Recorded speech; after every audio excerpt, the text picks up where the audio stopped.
Boa noite. Alô, boa noite. Obrigado por atender o convite, né? De sexta-feira, já um pouquinho saída com os namorados, maridos, noivos, etc. Né? Oi? Sozinha. Também. Eu gostaria de manifestar o agradecimento também ao professor Homero por conseguir trazer uma pessoa num nível tão alto quanto o presidente do Conselho, ex-presidente da Ordem de Minas Gerais. Por acaso também sou mineiro não, mas eu sou advogado também com a OAB de Minas Gerais. E só uma curiosidadezinha, eu pago R$83 a menos, isso vale para o Dr. Melo também, porque na época dele também ele fazia isso, né? Eu pago R$83 a menos a minha OAB de Minas Gerais que a minha OAB do Espírito Santo, que é um estado muito maior. Talvez por isso, talvez justifique a coisa. Bom, isso é uma brincadeira para a gente começar, tá bom? Eu vou retornar a palavra para a nossa coordenadora e para já dar início aos trabalhos. Boa noite, pessoal. Boa noite. Muito obrigada por vocês estarem aqui nessa sexta-feira. Quero cumprimentar todos na mesa, novamente na pessoa da professora Eli, e especialmente cumprimentar o nosso palestrante de hoje, Antônio Fabrício. Muito obrigada por ter aceitado o convite. Mas vocês me viram todos esses dias anunciando o palestrante, enfim, né, trazendo ali um pouquinho do currículo, mas hoje especialmente vou deixar o Homero fazer esse trabalho.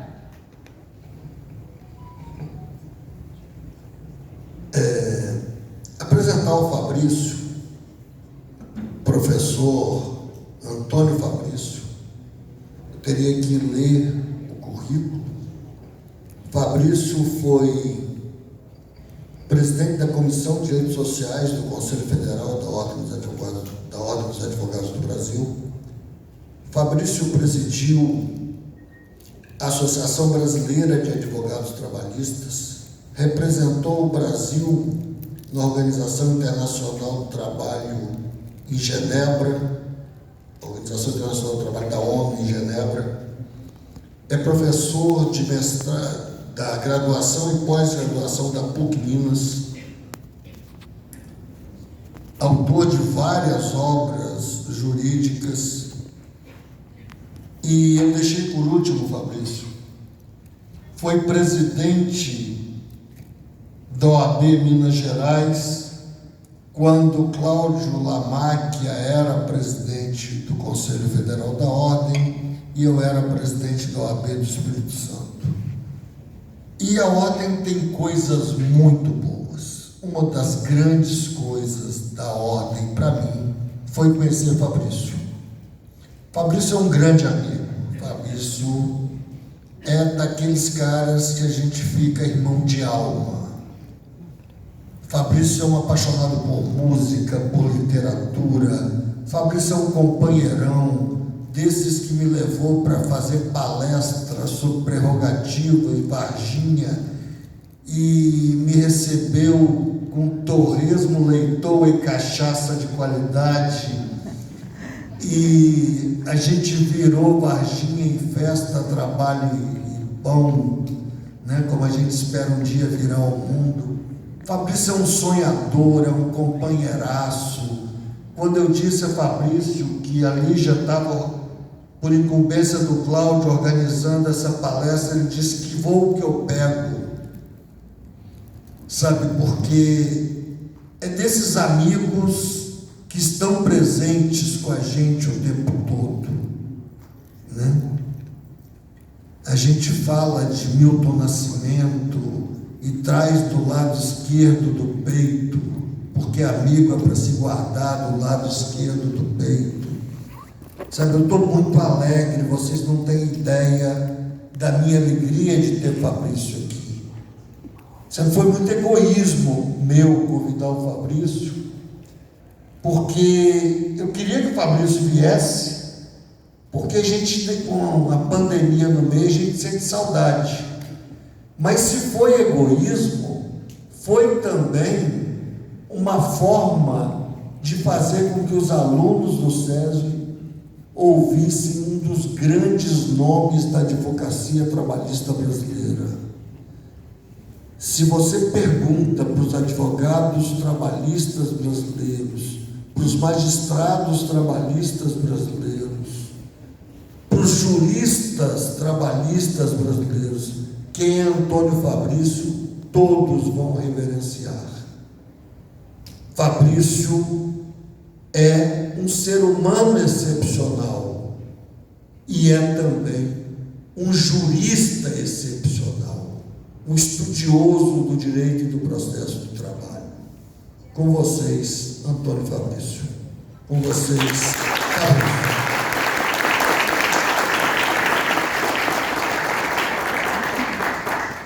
Com essa eu vou embora, não tem como. Expectativa e realidade é longe demais. Muito obrigado, eu quero agradecer muito. E o primeiro agradecimento é a todas e todos aqui presentes, porque sexta-feira, uma plateia desse tamanho, eu preciso de uma foto para o povo acreditar que eu vim na Vitória. Mineiro é o seguinte, fala assim, o que você vai fazer? Aí ele fala assim, vou ter 3 dias, entra no carro e vem para o Espírito Santo.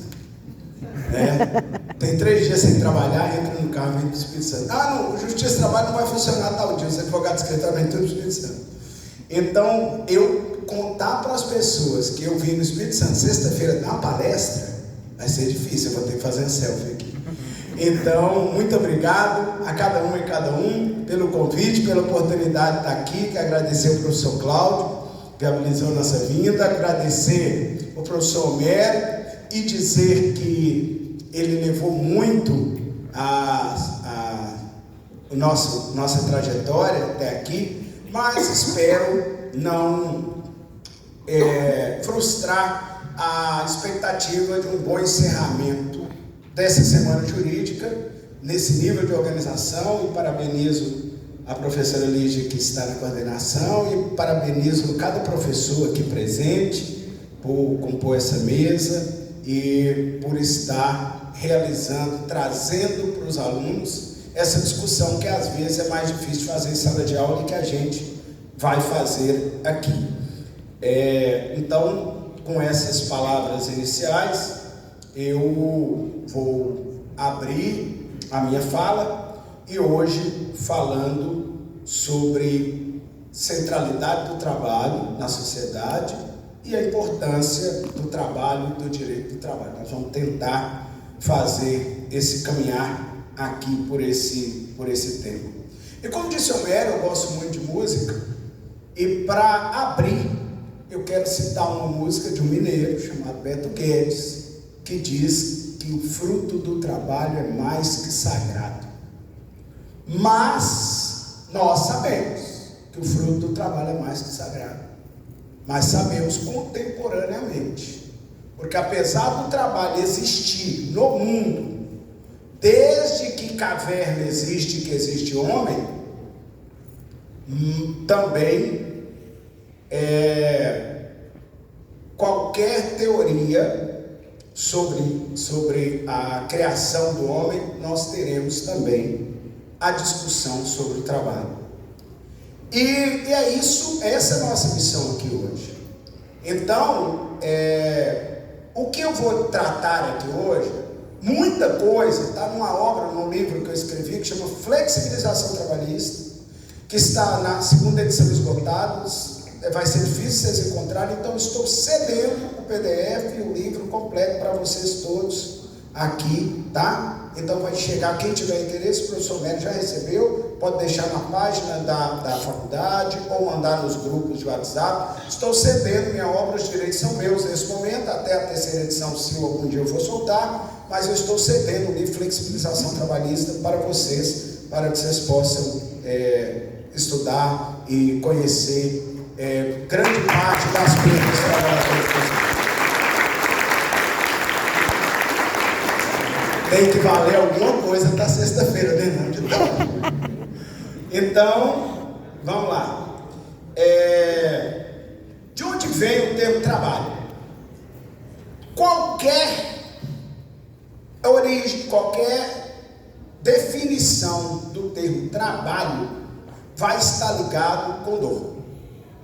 O termo trabalho vem de tripalho, e tripalho pode ser três coisas, ele denomina três coisas. Igual a palavra manga no Brasil pode ser uma fruta, pode ser uma parte de uma camisa e pode ser um lugar onde se cria bois e vacas, onde deixa para pastar. Então manga pode ser três coisas, e tripalho também pode. Uma das definições de tripalho é que seria um ferro, um tridente com três pontas, que era usado para o trabalho, para juntar feno, por exemplo, mas era usado como instrumento de tortura. Outra definição para tripalho é um instrumento com três paus, onde colocava o cavalo para que colocasse a pata para que ele recebesse uma ferradura.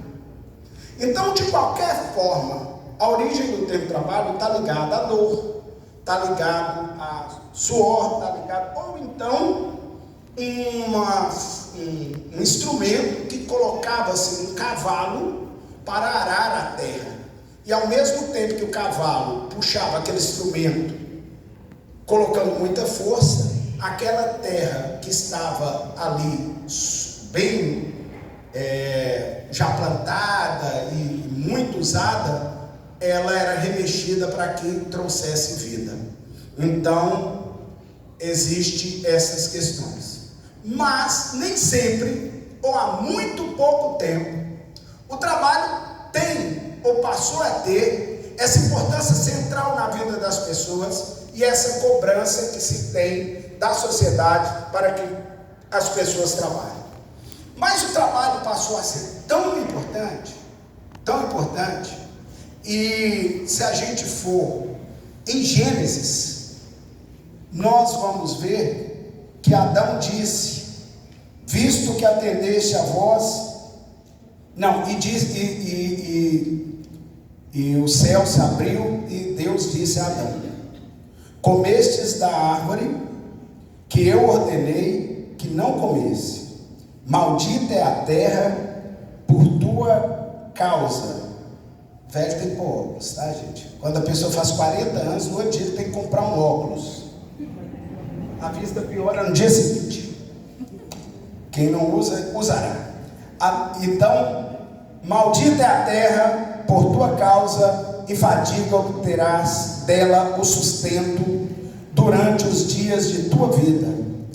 Ela produzirá e tu comerás a erva do campo. No suor do seu rosto comerás o teu pão, até que tornes a terra, pois dela foste tomado, pois tu és pó e do pó retornará. Gênesis, capítulo 3, versículo de 9 a 19. O que está acontecendo nessa estação? O descumprimento de um preceito condena o homem ao trabalho. Então, trabalho enquanto pena.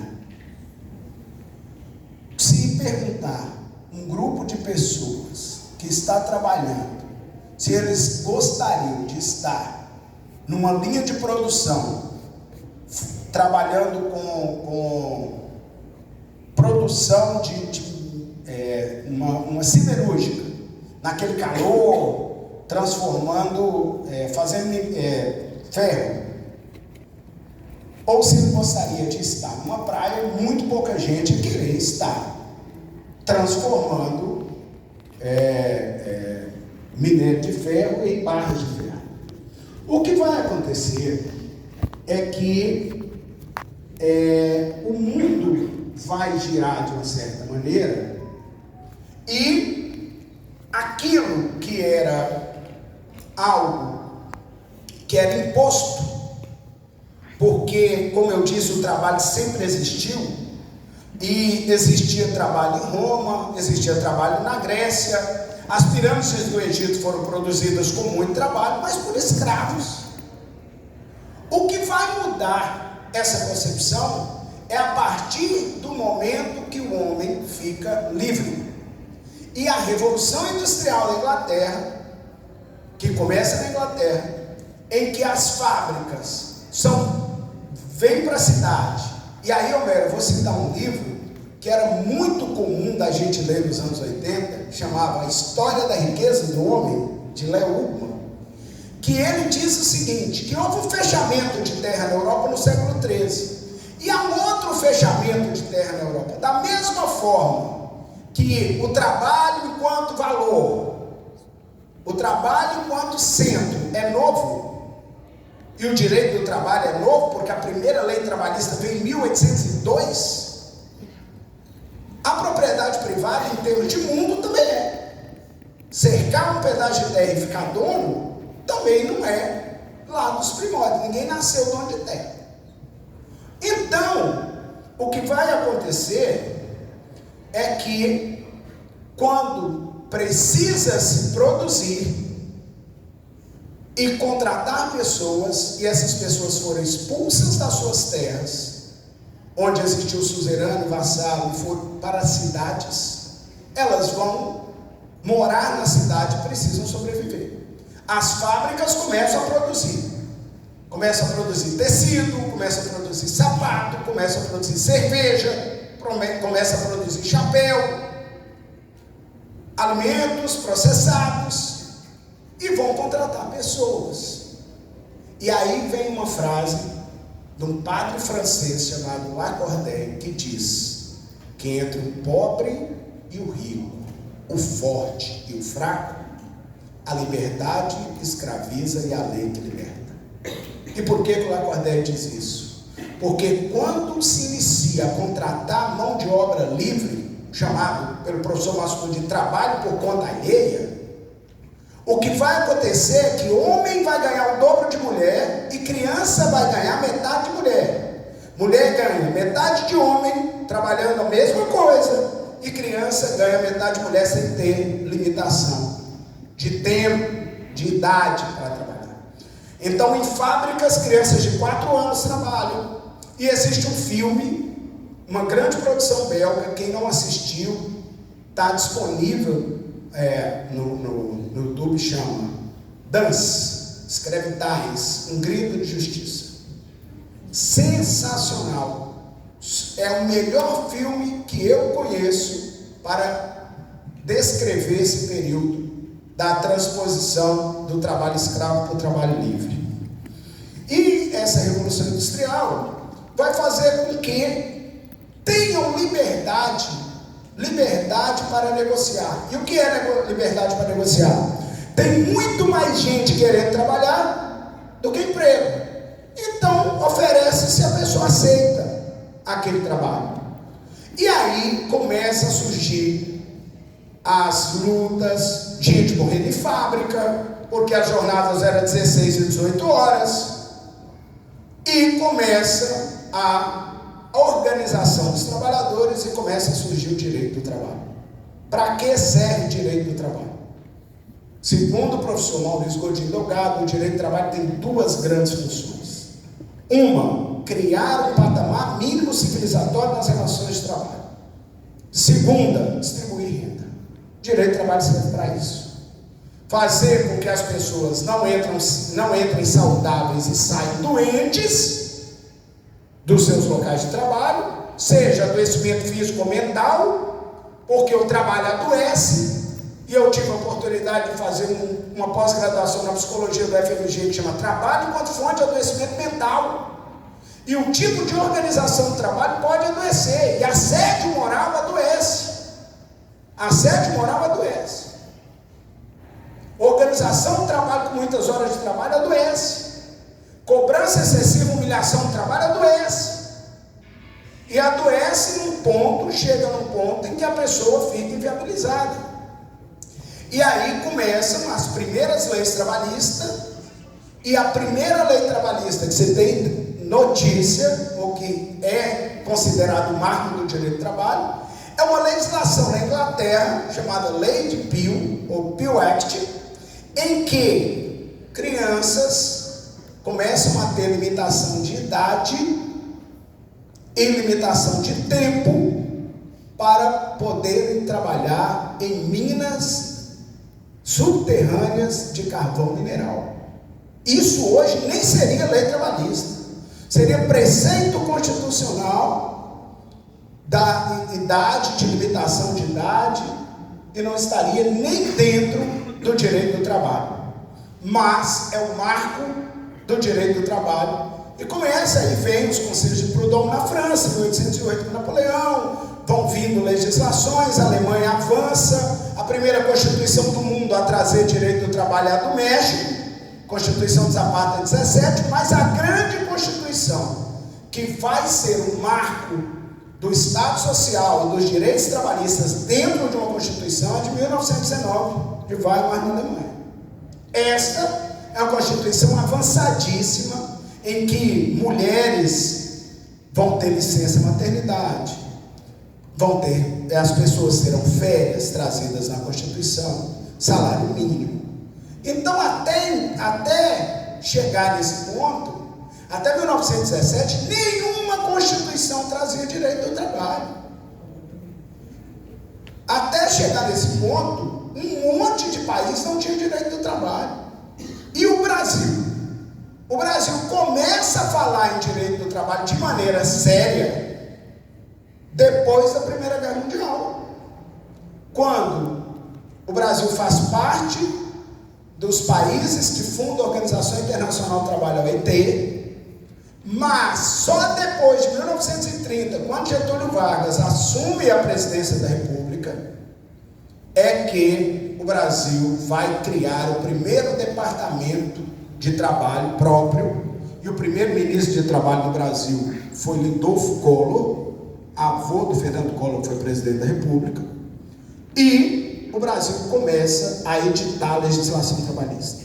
Então, até 32 não tinha no Brasil salário mínimo, até 32 não tinha no Brasil regulamentação de férias, até 32 não tinham direitos básicos, descanso semanal remunerado. Então, o que eu estou fazendo aqui é mostrando que até chegar nesse ponto, um monte de gente adoeceu, um monte de gente trabalhou 16 horas. Hoje, quando eu chego, que assinam minha carteira, que me pagam fundo de garantia, que no final de ano eu ganho aquele tanto de dinheiro como professor, que eles vão lá e depositam para mim, é sofrido, né, professor? Para quem está na administração, final do ano tem que pagar 13º, adiantar o salário de janeiro, não é assim? Um terço de férias, mais o salário do mês de dezembro. Então, e aí, não achem, aqueles que vão começar a trabalhar, quando recebem as férias do mês, não achem que estão ricos, viu? Porque vão ficar 60 dias sem salário, se for no começo do mês, o valor do recebimento. Mas, quando a gente chega hoje para assinar um contrato de trabalho no Brasil, nós temos a certeza que eu tenho direitos estabelecidos como fundo de garantia de 8%, como recolhimento de INSS, como férias mais um terço, como descanso semanal remunerado, o salário é calculado em 30 dias, e mais, só na Constituição tem 34